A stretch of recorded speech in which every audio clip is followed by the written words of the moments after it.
जे रोना धोना भी पहले ही चलते हतो, अब कोई ना रोत।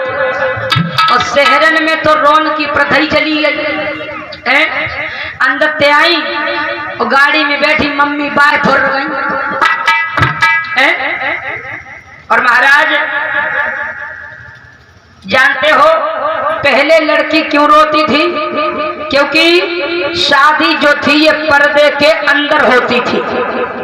तब लड़की रोती थी कि महाराज पता नहीं कैसा घर होगा, कैसा बर होगा। तो इधर में महाराज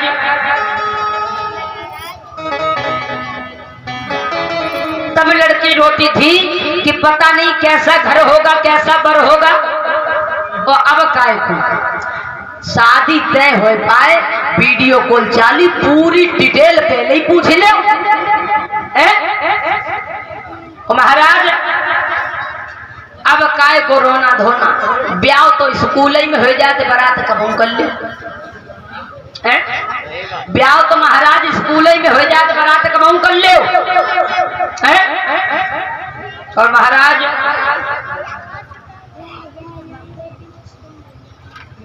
तुम्हें बताएं शहरन में तो रोने की प्रथा गई और गांव में रोएबे को चलते व्यवहार। गांव में रोने का महाराज व्यवहार चलता है। अगर जे इनके घरे रोए आई तो जे इनके घरे रोएबे चाहिए, और अगर जे ना आई तो जे का कहती बेका हमारे घरे रोएबे आई हती समझ आए उनके। तो महाराज गांव में व्यवहार कैसे चलता है जानते हो? अब तुम्हारे यहाँ की ना जानते, अपने यहाँ की बता रहे तुम्हें गांव में व्यवहार कैसे चलते रोएबे को। हमारे गांव में सर्दिना के मौसम में महाराज लड़की को ब्याह भाव और हमारे पड़ोस कोई मामला, तब हमारी दादी जो हती वो जीवित हती। और हमारी दादी इतनी मोटी ताजी हती, इतनी मोटी ताजी हती, जब चलती हती तो थपक धूप थपक धूप, बड़ी मोटी ताजी हमारी दादी हती। जब चलती हती तो महाराज घड़ंदा धसकती है तो धसका। तो इधर में महाराज क्या हुआ, अब लड़की को ब्याह भाव और सवेरे विदाई को समय, तो सवेरे ही सवेरे हमारी दादी बरामदा में चक्कर काटे। और महाराज दादी हमारी चक्कर काटे और हम दादी को देख रहे कि पता नहीं सवेरे सवेरे कौन सी बीमारी हुई है हमारी दादी को, जो सवेरे सवेरे पूरे बरामदा के चक्कर काट रही। अब दादी हमारी विचार कर रही कि रोएबे की आवाज आए तो जाए, तो और जैसे ही वह लड़की के रोएबे की आवाज आई गई और लड़की के रोएबे की आवाज आई, सोई हमारी दादी धीरे धीरे सरक निकली। अब दादी हमारी जैसे ही सरकी तो हम दादी के पीछे लगे, दादी हम चले, दादी दादी हम चले। दादी ने दो तीन गुलच्चा हमारी पीठ पे दी और हम बड़े जिद्दी, दादी दादी हम चले। और दादी हमसे प्यार बहुत करती हती। अब बेचारी वे ऊपर चली गई। दादी हमसे प्यार बहुत करती हती महाराज। तो हमारी दादी ने हमारा हाथ पकड़ो, दादी हमें खेचत चली जाए, खेचत चली जाए। दादी कहा मोटी ताजी और हम कहा हरी मिर्च से लटके जाए रहे। दादी हमें खेचत चली जाए, घंटुरिया से ही चले जाए महाराज।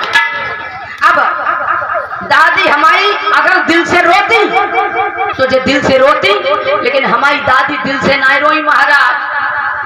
और जे घट्टे ना रोई, और जैसे ही आज भैया जे बरात में पहुंची सो औरतें बार रोई रही, सो हमारी दादी ने अपनो स्वर में लाए दो। दादी रोई करी,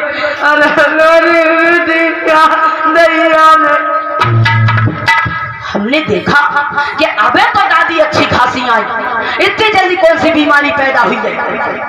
और दादी हमारी रोबतो जाए मालव सप्लाई करती जाए। सर्दिना का मौसम महाराज जुकामों गड़बड़ कर रहा बहुत। तो अब दादी हमारी रोबतो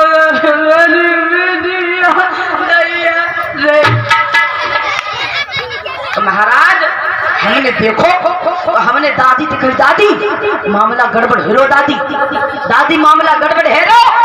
तो महाराज बारात में ट्रॉली आई दहेज को सामान बा में रखो और बा में एक आदमी बैठो। महाराज बा ने बेचारे ने जल्दी मुंडन कराओ तो सो अब सर्दी में बैठो। अब खड़ंजा के उस पार बटराली और बटराली में बैठ के दहेज को सामान रखाए तो महाराज अब दादी ने रोइबे को फुल प्रेशर बनाओ। दादी ने फुल प्रेशर बनाओ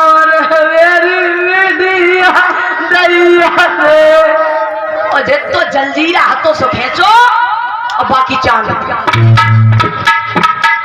अब महाराज सर्दिना के मौसम में ठंडो ठंडो लगो ना है परीक्षित का गुस्सा हो जाए तो महाराज अब ठंडो ठंडो बाकी चांद में लगो। सो बाई समय पे भैया अब वो व्यक्ति सोच ली करो कि अब लगत विदा हुई ली करी, या तो हमारे चांद पे बतासो गिरो और या तो हमारे चांद पे रुपया गिरो ना हो उठाई। अब भैया जैसे ही बाने खींची बात तो रबड़ से खींची गई। बोलिए गोविंद भगवान की। तो आज महाराज गांव में रोने का व्यवहार चलता है, दिन से कोई नहीं रोता। आज इधर देवकी की विदा हो रही है और देवकी कह रही है भैया काहे को प्याई दई विदेश ओ भैया, काहे को प्याई दई विदेश ओ भैया।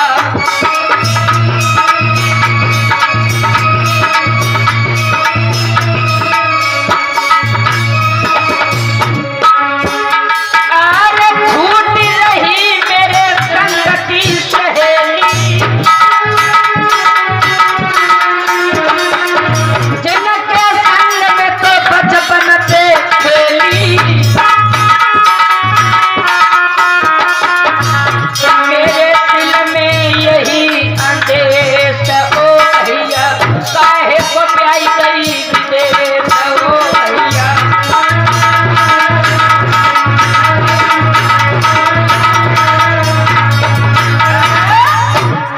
याद रखना महाराज घर में क्या हुआ। आज बाई समय पर देवकी रो रो करके भैया से कहने लगी है भैया मुझे अपने से दूर ना भेज भैया, मैं रह नहीं पाऊंगी। तो आज भगवत श्रोताओं भोजराज कंस कहने लगा है बहन ये विधि का विधान है कि हर लड़की को अपना मायका छोड़ करके ससुराल में जाना पड़ता है। तो मेरे श्रोता बंधुओं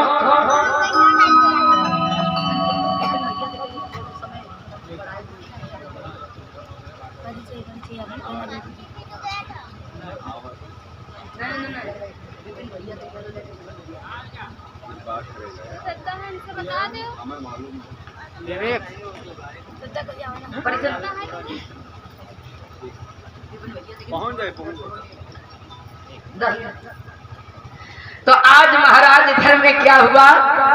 बाई समय पर भोजराज कंस अपनी बहन से बड़ा प्यार करता है। तो महाराज उसी समय क्या हुआ, आज अपनी बहन देवकी को खुद ही विदा करने के लिए चला तो आकाशवाणी हुई है कि भोजराज कंस जिस बहन को तू बड़े प्यार से विदा करने के लिए जा रहा है उसी बहन का 8वां बेटा तेरा काल होगा। और 22 समय पे भगवत श्रोताओं क्या हुआ, आज भोजराज कंस ने अपनी बहन के केसों को पकड़ा और एकदम से जमीन में पटक दिया है। तो और जवाब दिया है कि मैं उस बांस को ही नहीं छोड़ूंगा जिससे बांसुरी बनकर के तैयार होगी। तो आज महाराज जाने अपने बहन बहनोई को कारागार में डलवा दिया और वसुदेव जी ने वचन दिया कि महाराज हमारे जो भी पुत्र होगा मैं सबसे पहले आपको ला करके दूंगा। तो आज महाराज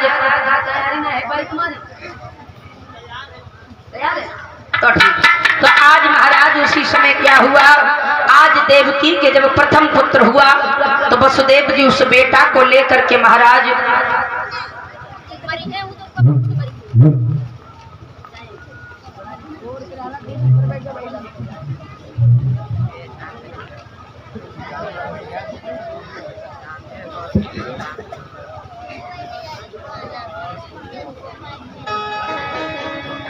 तो आज महाराज उसी समय क्या हुआ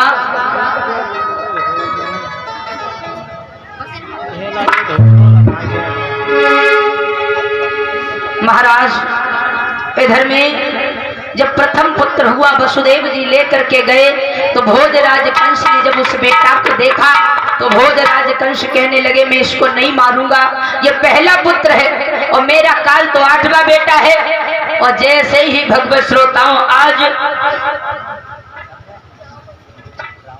महाराज हुआ क्या, आज श्रोता बंधुओं वसुदेव जी ने जब उस बच्चे को वापस करवा दिया तो महाराज क्या हुआ, इधर में देव ऋषि नारद जी का पदार्पण हुआ। और जब नारद जी का पदार्पण हुआ है तो आज नारद जी कहने लगे कि कंसराज कोई भी बेटा 8वां हो सकता है और तुम बहुत भोले राजा हो। तो आज मेरे श्रोता बंधुओं उसी समय क्या हुआ, आज 22 समय पर महाराज भोजराज कंस अपनी बहन देवकी के पास में गया, जहां बहन देवकी अपने बेटा को लाड़ लगा रही है। और भोजराज कंस ने उस बच्चे को छीना और एकदम से पत्थर पे पटक दिया, उस बच्चे के मांस के टुकड़े टुकड़े हो गए हैं। और आज मेरे श्रोता बंधुओं इधर में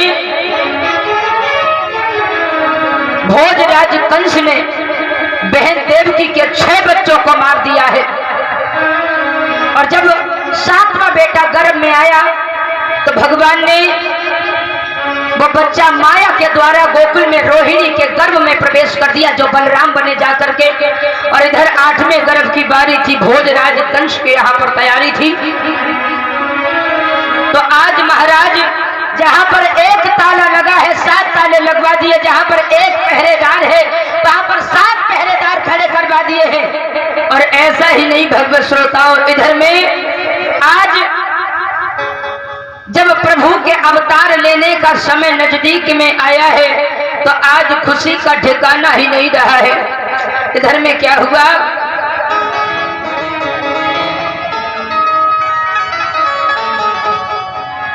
कि थी अर्जुन सा घन घोर घटा,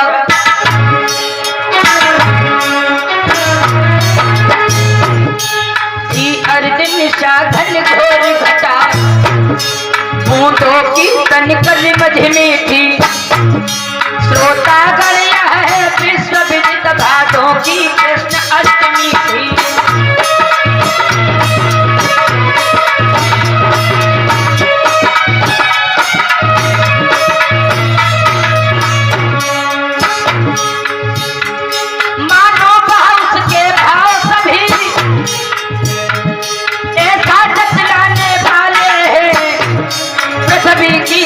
बचाने पे पृथ्वी पतियाने वाले हैं,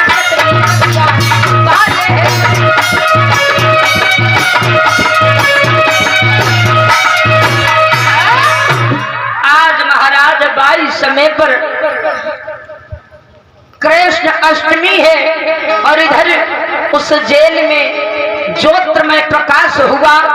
और जब ज्योतिर्मय प्रकाश हुआ जानते हो क्यों हुआ, क्योंकि भगवान का जो स्वरूप है ये ज्योतिर्मय है। तो महाराज आज जब ज्योतिर्मय स्वरूप हुआ तो उस कारागार की दीवारें जगमगाने लगी है, सारे देवता जय जयकार करने लगे हैं। और महाराज भगवान ने माया के द्वारा निद्रा देवी को भेज दिया, जितने पहरेदार खड़े हैं वो खड़े ही सो रहे, जो बैठे सो बैठे ही सो रहे।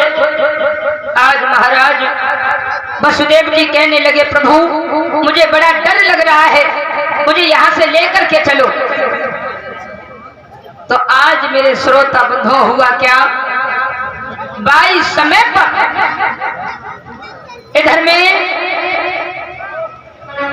भगवान ने जवाब दिया है कि पिताजी आप ऐसा करो, हमें बाबा नंद के यहाँ गोकुल में पहुंचा दो, और अगर भोजराज कंस को पता चला तो अभी हमें लड़ना पड़ेगा, लेकिन अभी हम लड़ेंगे नहीं। क्यों?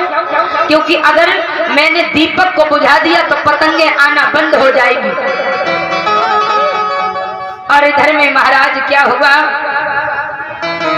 तो वसुदेव जी कहने लगे कि प्रभु हाथों में हथकड़ियां हैं, पैरों में बेड़ियां हैं, कैसे लेकर के जाऊंगा। इधर में महाराज वसुदेव जी भगवान कन्हैया को लेकर के चले हैं और इधर में भैया लेकर के आओ। देवकी कहती है